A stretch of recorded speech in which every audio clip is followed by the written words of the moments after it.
Halo, assalamualaikum warahmatullahi wabarakatuh. Berjumpa lagi dengan Ibu Murni di pembelajaran pada hari ini. Anak-anak hebat, hari ini kita akan belajar bahasa Indonesia dengan materi unsur intrinsik cerita sastra.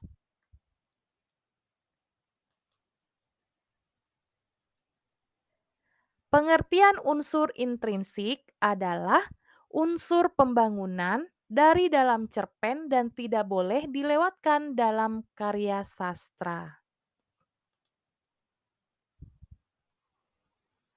Unsur intrinsik terdapat beberapa komponen.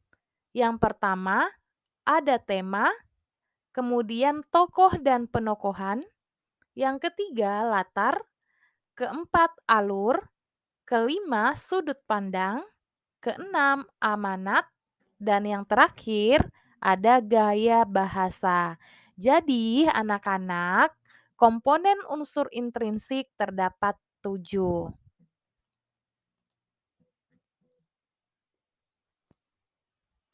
Baik anak-anak hebat, pengertian dari tema itu sendiri adalah gagasan utama yang ingin disampaikan pengarang dalam cerpen. Bisa dikatakan, tema ini adalah nyawa dari sebuah cerita, karena tema akan menentukan latar belakang cerita tersebut.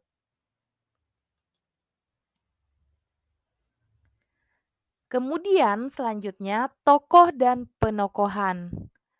Tokoh merupakan orang yang berperan dalam cerita, sedangkan penokohan adalah teknik atau cara pengarang dalam menggambarkan karakter tokoh dalam cerita. Penokohan dalam cerita terbagi menjadi 3 karakter. Yang pertama, protagonis berperan sifat baik. Yang kedua, antagonis berperan sifat kurang baik atau buruk. Yang ketiga, tritagonis berperan sifat netral atau tidak berpihak ke siapapun.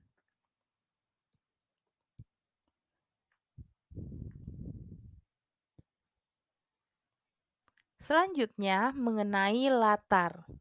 Latar atau setting dalam cerpen meliputi tempat, waktu, dan peristiwa. Latar digunakan untuk memperkuat keyakinan pembaca terhadap jalannya suatu cerita. Latar dalam suatu cerita bisa bersifat faktual maupun imajinatif. Adapun pengertian dari latar tempat menjelaskan di mana kejadian atau peristiwa dalam cerpen terjadi. Kemudian, latar waktu menjelaskan kapan kejadian atau peristiwa dalam cerpen terjadi. Yang ketiga, latar suasana menjelaskan gambaran suasana dalam sebuah cerpen.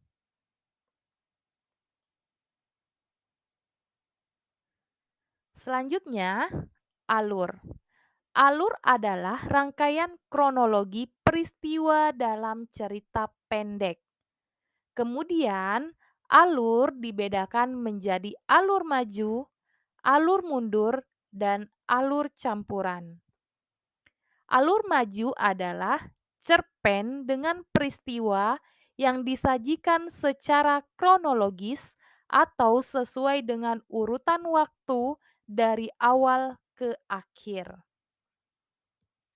Alur mundur adalah cerpen dengan peristiwa yang dimulai dari akhir cerita ke awal cerita. Alur mundur disebut juga dengan istilah kilas balik. Alur campuran.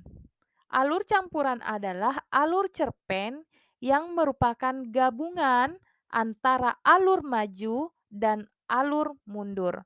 Jadi, rangkaian peristiwanya melompat-lompat antara peristiwa masa lalu dengan masa kini.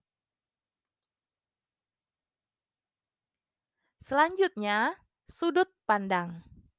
Sudut pandang adalah ciri khas atau strategi yang digunakan oleh pengarang dalam menyampaikan cerita. Sudut pandang terdiri dari orang pertama, kedua, dan ketiga. Selanjutnya, amanat.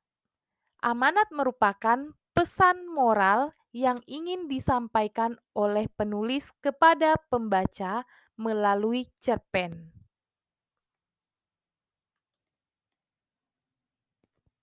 Dan yang terakhir, gaya bahasa. Gaya bahasa merupakan pemakaian ragam bahasa yang berfungsi untuk memberikan kesan yang lebih menarik dengan menggunakan majas. Baik anak-anak, terima kasih sudah menyimak pembelajaran kita pada hari ini. Wassalamualaikum warahmatullahi wabarakatuh.